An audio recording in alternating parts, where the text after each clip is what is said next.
Today on the Trent Out Loud Podcast. If anybody can get this to Ja Rule, let him know that Trent Out Loud says, yo, Ja, stop letting 50 Cent troll you because you're looking ridiculous out here.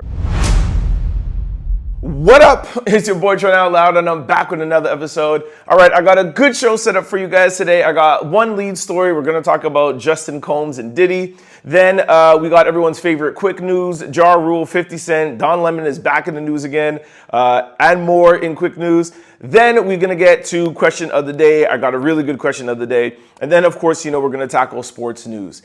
Y'all know what time it is. Put your headphones on, put your earbuds in, turn your devices up. I'm about to start this show. Let's go. A rep for Justin Combs releases a statement saying that he denies the allegations against him. They are all lies. All right, so I touched on this a little bit yesterday. I really didn't want to talk about another Diddy lawsuit, especially one like this that sounds a little frivolous. I was watching TMZ today, and before they started talking about it, they said, hey, we'd just like to let you guys know there's a lot of holes in this case. It's exactly what I was saying to you guys yesterday. But of course, you got to preface that with saying that there could be somebody that has been harmed, so you do want to talk about it lightly. But like I said yesterday, and TMZ said that this case has a lot of holes in it. That's exactly the phrasing that TMZ said. There's a lot of holes in this case. But it is starting to seem like it's picking up some attention out there, so we do got to talk about it. So yes, Justin Combs, Diddy's 30-year-old son, was named in this lawsuit as well. And I'll read a little bit of the report to you. A rep for Justin Combs has released a statement to TMZ denying the allegations made against him. As we previously reported, Justin is named as a defendant in the lawsuit filed by Diddy's former producer, Rodney Jones. Rodney accuses Justin and others of recruiting, I don't want to use it, well, I think it's okay to say, recruiting prostitutes and some girls that were not the appropriate age to attend parties thrown by Diddy.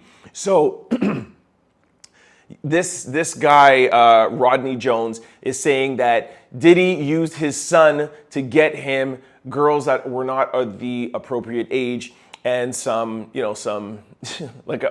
prostitutes, right? Like I said yesterday, when you're talking about these things, you have to be very, very careful.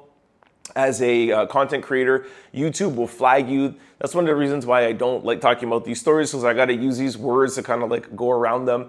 But this show is on other platforms as well, so I got to try to juggle both. So for those of you wondering why I cannot say certain words, is that this show is not only on a bunch of different platforms, but it's also on YouTube. And by the way, for those of you who are not watching on YouTube, feel free to check me out on Trent Out Loud on YouTube. Okay, back to the story, back to the segment. Diddy's lawyer has already denied allegations made against her client. She says that Rodney is nothing more than a liar who has filed a $30 billion, it says $30 billion, but I'm pretty sure it's a $30 million lawsuit, shamelessly looking for an undeserved payday. And now a rep for Justin is echoing her statements. Justin Combs categorically denies these absurd allegations, the rep says. They are all lies. This is a clear example of a desperate person taking desperate measures in hopes for a payday. There will be legal consequences for all defamatory statements made against the Combs family. So that's on Justin Combs' side. And that's why I wanted to kind of talk about this a little bit today. Like, I just feel kind of, it's tough to say you feel bad, but because there could have been somebody that's hurt in this. So I really want to talk about this delicately, but we all know that when things like this happen, Cassie had the first allegation against Diddy, and then there was, I don't know, I think 4 or 5 after, and now this one that's coming up from a male producer. And like I said, if it is true, okay, I hope he gets everything that he deserves. If it's not true, and you're bringing in Diddy's son, it's just crazy to me. I don't think it's unlikely to assume that maybe Justin himself brought some girls to his dad's party, but I don't know, man. You guys decide out there. Like I always say, I'm just giving you guys the information, but Do you see Diddy telling his son to go and recruit girls, kind of like a Jeffrey Epstein kind of thing? I don't know, man. If it is true, then, like I said, I hope Diddy gets everything that's coming to him if those allegations are true. But like TMZ said, if this case is not true and the holes that it has in the case, then this is, people going to a new low. So that's both sides. A little bit more about this case that I wanted to tell you guys. Diddy's new accuser says that a Philadelphia rapper and a male R&B singer who performed at the Super Bowl and had a Vegas residency were also messing around with girls that were not the right age. So, who do you think the Philly rapper is? We all know that that's, Meek Mills. And then even less secretive or less under the radar, an R&B singer who performed at the Super Bowl and has a Vegas residency. Like, we all know you're talking about Usher, bro. So, like I said, he started out with Diddy, then he was going after Justin Combs, going after Diddy's son, and now he's bringing in other rappers, and he's also said something about Young Miami as well too. Now he's bringing in Usher. That's why this case seems a little frivolous, but with all cases, you got to take everything serious because there could have been somebody who was, hurt. Right? So, like I said, I hate talking about these stories. So you guys draw your own conclusion from the information provided. And like I always say when I talk about cases that are coming after Diddy, why is nobody pressing charges? Where are the police charges? Why is everybody going to civil court? This is the one thing I cannot understand. I can't get answers to. Every time I research a story that comes out like this, I never hear anything about criminal charges. It's always civil. When is somebody going to take Diddy and hold him accountable on criminal charges? For those of you who don't know, to file a civil lawsuit, the defense has to prove way less. On a criminal charge, the defense team has to prove indisputable evidence. It has to be beyond a reasonable doubt for a jury and of 12 people to decide. So the case against you criminally has to be almost airtight, where in civil suit, it could kind of be loose a little bit and you kind of really hope that somebody settles like how Diddy settled with Cassie. Anyways, that's it. That's a part of the story. Now you guys are all caught up. All right, this brings us to quick news. Ring my bell. Ja Rule denied access into the UK and fans blame 50 Cent. All right, this is a two-part story. I'm going to deal with the first part first. Ja Rule has been banned from, or not necessarily banned, but not let into the UK. And then he took to his Instagram, or I think his Twitter, and wrote this. I'm so devastated. I can't believe the UK won't let me in. I've spent $500,000 in production of my own money to put this tour together only to be denied entry days before my show. This is not fair to me or my fans. These venues are 85% sold out and now I can't come.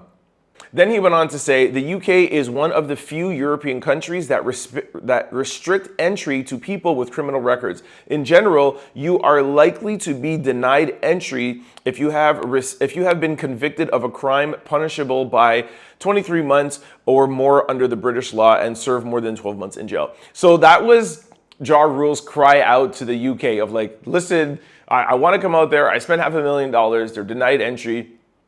I think a lot of my Canadian listeners know about the US actually not letting people in with criminal records. You have a very hard time if you're Canadian not being able to let in. I have never been aware of the US having Americans having problems going to UK. I know Americans coming up to Canada, but this is the first time. I never knew that UK has similar laws like how Canada and US do. So that is Ja Rule, right? The story goes on to say Ja Rule expresses his frustration not being able to get access into the UK days before his tour starts. He says that he spent $500,000 on production. Okay, I read all that. The question that I have for Ja Rule and his team is that how did nobody look into this before you spent $500,000? Like, I don't understand. For you to put a tour together, you gotta have you gotta have like lawyers and documents and signs, and you have everything going on. Nobody thought to like, let me check with immigration. Now, I have heard where some rappers are trying to come up to Canada and get denied access. But that's more like rappers that are trying to come on to a show. Let's say like Drake is trying to have somebody like on a show or a rapper up here. And then it's like, a couple of maybe weeks before. But if Ja Rule, this is his own headlining tour. This is not like a surprise thing. This takes almost half a year or a year to plan, and you're just finding out days ahead of the time. Like, it sounds a little bit weird to me. It sounds more like somebody dropped the ball and not just like the UK just denied them. I'm not sticking up, trust me, because I've had my own problems at the border, so I understand how frustrating it could be, but you got to plan ahead and work your stuff out with your people, especially somebody like Ja Rule. Anyways, that is the end of that story. Let's jump over to the 50 Cent side of things. So as you all know, anytime there's anything going on with Ja Rule or even Diddy, 50 Cent jumps into the mix always to try to drag them. He's never going to let his beef go with Ja Rule. I don't have the post, the original post. I think it got deleted and I couldn't find it. But 50 Cent, when he heard that Ja Rule was denied, he wrote something like, I got powerful people everywhere, or I can make things happen anywhere. So of course everybody started laughing going underneath there, and then Ja Rule got a hold of it and he posted and he said, I can't really read all of this, but like I put it up on my YouTube page, but he said, at 50 Cent, you are something, something, something, XXX, shut up.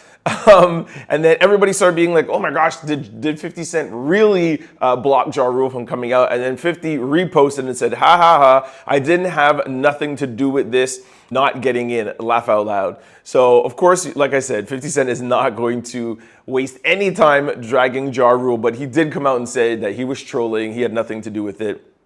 And I think we all knew that. I don't know why Ja Rule lets 50 Cent get underneath his skin. If I was Ja, I would, anything 50 posted, I would never respond to it. I would just let him think that he's not bothering me whatsoever. Well, first of all, I just actually wouldn't even let him bother me. But especially if he was bothering me, I would never let him know. I would just ignore him. So if anybody can get this to Ja Rule, let him know that Trent Out Loud says, yo, Ja, stop letting 50 Cent troll you because you're looking ridiculous out here. Don Lemon is back in the news again. This is really funny. I spoke about this yesterday when Don Lemon signed his contract with CNN. Well, sorry, not a contract, but I guess his exiting contract. And he got $24.5 million, which was his full pay for 4 years of work because they fired him. And then Don Lemon put this on his Instagram today. It was really funny. He said, why are people I haven't heard from in years saying this to me this morning and calling me Big Head? So, and he put up a little picture that people are like, hey, Big Head. So people are kind of like flirting with Don Lemon online. It's actually really funny. I'll read some comments to you. He's like, one girl wrote, Cal Firstborn wrote, Don, your lunch is ready. And then Eyesore wrote, Twin, where you been? I am Amber Simone wrote, Daddy Dom, am I your baby? That's from Maya the Scientist and Young Thug. Lost Exotic wrote, my dad's so funny. Hey, Dom, open the door, I'm outside. So people are just, flirting around and having fun with them. Gesha Lee wrote, laugh out loud because you're looking money handsome. That's in response to Dom saying, why are people adding me? Because you look money handsome. People put a bunch of memes. Somebody, Brazy Brianna wrote, somebody let him know his daughter is ready for him to pick him up. Anyways, people are just trolling out here. Everyone's having fun. 27 million can make people, Ty Nicole wrote, $24 million can make people real friendly, Dom. Last one, Lala Camila wrote, hey Dom, are you thinking of switching to the other side anytime soon? If not, I got a brother still. Either way, we could be family, Big Head. Anyways, shout out to Dom, man. Everyone's happy that Dom got his paycheck. And he's out here winning and celebrating his life, man. So shout out to Dom once again. 2 men have been found guilty in the 2002 killing of Run DMC's Jam Master Jay. All right, I really wanted to talk about this story because there's so many rappers and people in the music industry that have been shot and have passed away over the years. And there's never been, the crimes have never been solved. Tupac and Biggie, well, yes, I know they just arrested somebody for Tupac, but I don't think he's ever been convicted yet. So I think really this is like the first time in a long time that somebody has actually been convicted in the hip hop world. I'll read it to you guys really quickly. A federal jury in Brooklyn finally found 2 men guilty of shooting and the passing away of Jam Master Run DMC's Jam Master Jay. If you recall, Jay was fatally shot at a recording studio in Jamaica, Queens, October the 30th, 2022. Sorry, 2002. That's 22 years ago. According to CNN, Ronald Washington, Jay's childhood friend, listen to this, and Jay's godson was convicted of shooting Jam Master Jay while engaging in a narcotics trafficking and fire-related issue. Sorry, I got to dance around the words.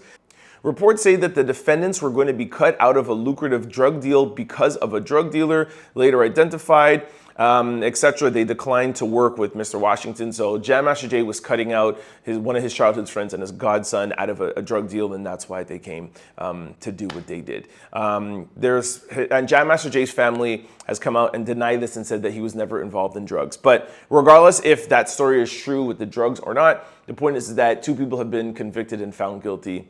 And that is always a good thing. Fat Joe says he had to buy Donald Trump sneakers, but admits he won't be voting for him. He said, "I'm a sneaker collector." All right, I got a little clip of this. Let's listen to Joe, because I don't understand how somebody not voting and not wanting to vote for Donald Trump or his policies will make you want to buy his sneakers. I get you're a sneaker collector. I totally get it. But you got to have some morals, Joe. But let me listen to him first, and then we'll see. Now, me as a sneaker collector, I had to get my hand on the Trumps.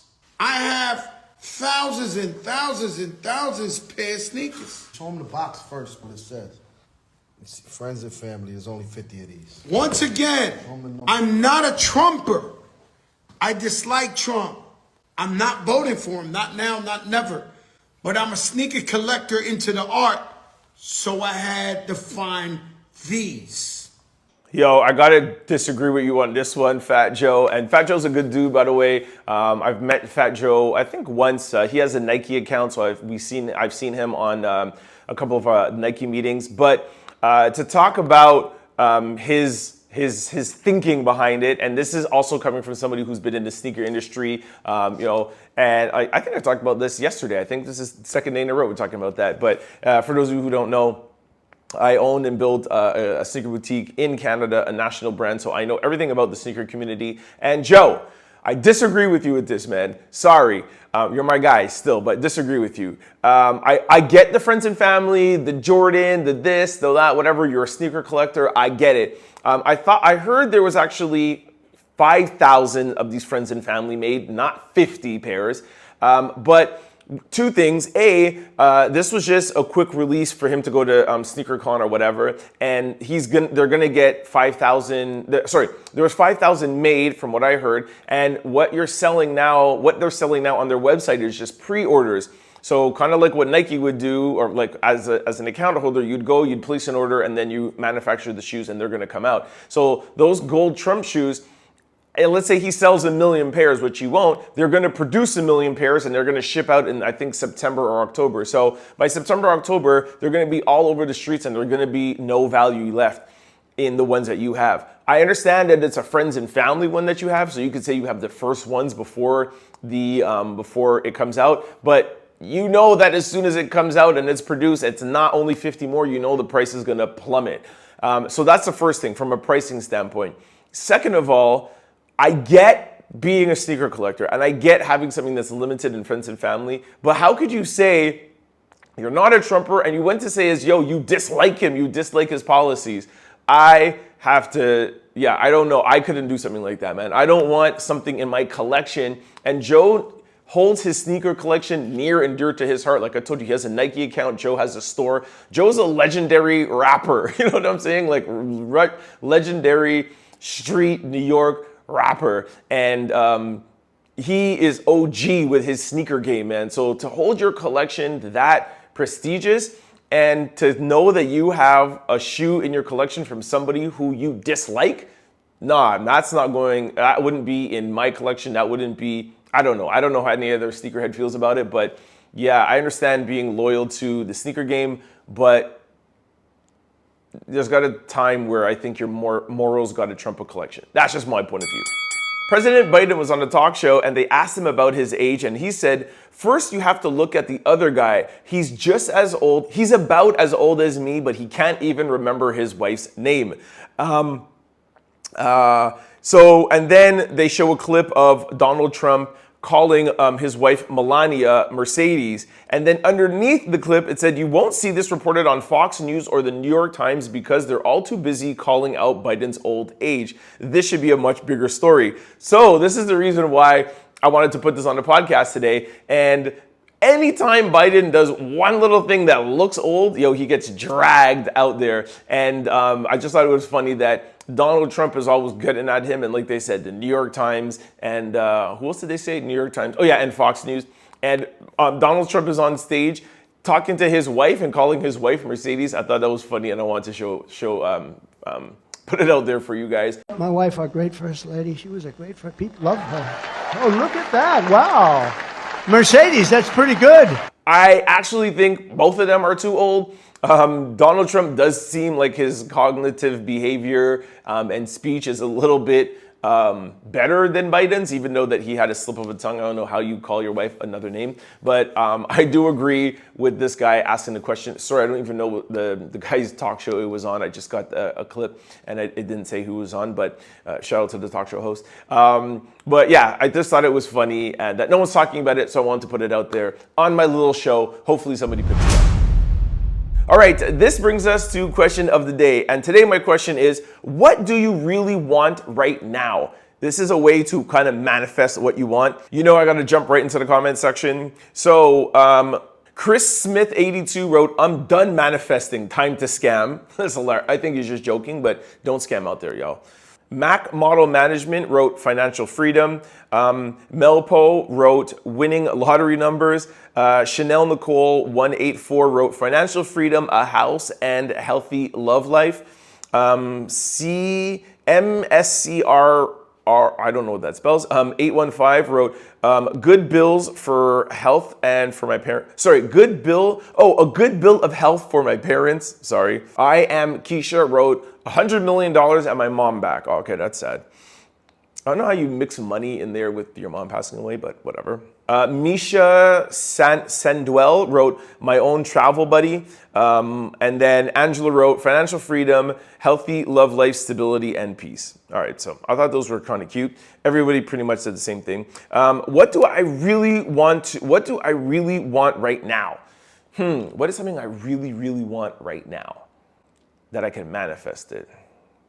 I really want my podcast to be picked up by a major podcast network. I'm going to manifest that. That is what I want right now. All right, this brings us to sports news. I got a really funny sports news update today. Kiyan Anthony doesn't think his dad, Carmelo Anthony, is the GOAT. So before I play the clip, Carmelo Anthony Carmelo Anthony has a son with Lala, and for those of you who don't know, Lala is anyways, I'm sure y'all know who Lala is. Anyway, so Lala and Carmelo have a son, Kiyan, and Kiyan is, I think he's in university or he's in high school, but he's a really dope basketball player. So he was sitting down. I don't know where the interview comes from. It's probably on someone's podcast or show or whatever. And anyways, he's sitting down with his mom, and she asked him, who's the GOAT? And he says, Paul George. And she's like, how could you say Paul George is the GOAT when your dad is Carmelo Anthony? Anyways, I don't know why I told you all of that when I have the clip. Anyways, listen to the clip. GOAT basketball player. Paul George. Are you, I'm leaving. Paul George is the best player ever. Kobe, Paul George. When are you going to say Carmelo your dad? Anthony. The fact that you didn't say your dad first is crazy to me. All right, I thought this was really cool. I thought it was really respectable that he said, yo, look, I respect my dad. He's really dope, but yo, my GOAT is Paul George. And there's a lot of kids his age that think Paul George is the GOAT. Yeah, even over Jordan. Like, I think, I don't know, like I love Paul George and everything, but I don't even think Paul George is in my top 10. Greatest of all time, Paul George? Nah, sorry, man. But like I said, I know he totally respects his dad, and I understand where Lala is coming from, but I thought it was really dope that he's like, yo, I respect my dad, but yo, this is my GOAT. It shows that he's like, he's an independent thinker, and he's not, I don't know if the word to use is brainwashed, but He's not afraid to speak his mind. He's not afraid to be independent. I think also a little bit too is that, it's my dad. And kind of like at that age, you're kind of just like embarrassed by your dad. No matter how cool your dad is, you're like, oh my gosh, it's my dad. Like, I'm sure he doesn't look to Lala and be like, yo, my mom is Lala. He's probably like, oh my gosh, so embarrassed. My mom is so embarrassing. So I think it's more his age. Tiger Woods' son is the same thing. He always drags his dad. He's like, yeah, I know he's one of the greatest of all time, but he can't putt anymore. So he's always like dragging his dad. I think that's the teenage years when you're embarrassed of your parents. I think when Kiyan gets a little bit older, I think he'll probably change his opinion. But anyways, I thought it was really cool at his age to kind of be independent. I guess independent and immature at the same time. But anyways, shout out to Kai. Don't forget to like, comment, and subscribe. It's your boy, Trent Out Loud. For more content, you could subscribe, download, or listen to the Trent Out Loud podcast wherever you listen to your podcasts, or you could watch us on YouTube. Just search Trent Out Loud. For showtimes and updates, you could follow us on all social platforms at Trent Out Loud. Go to signupexpert.com/Trent. Once you sign up for all betting apps and get all your bonuses and get all your rewards, go to your app store and download BetStamp and use promo code TOL.